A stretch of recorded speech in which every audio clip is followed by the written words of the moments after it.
спортсмену грозит до 15 лет тюрьмы. Мирзаева обвиняют в умышленном причинении тяжкого вреда здоровью, повлекшего по неосторожности смерть потерпевшего. Напомню, конфликт произошел возле ночного клуба в Москве летом прошлого года. Мирзаев ударил студента Агафонова. Через несколько дней молодой человек скончался.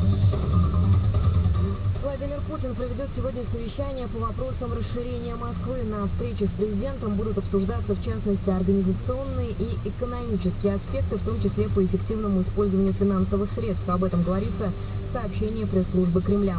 Напомню, с 1 июля в состав Москвы вошло 21 муниципальное образование области, в том числе 2 городских округа, Троицка и Щербинка, а также 19 городских и сельских поселений.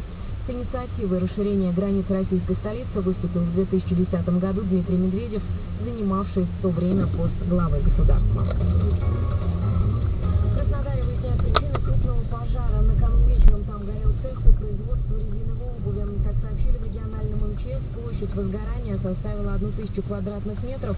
Пострадавших нет. Рабочие склада, где произошел пожар, самостоятельно покинули помещение. Жертвами стрельбы в Техасе стали 3 человека. ЧП произошло в городе Колледж Стейшн, неподалеку от кампуса местного университета. По данным американских СМИ, злоумышленник забаррикадировался в одном из домов и открыл стрельбу из автоматического оружия. На месте погибли полицейские и прохожие. 3 человека пострадали. Позже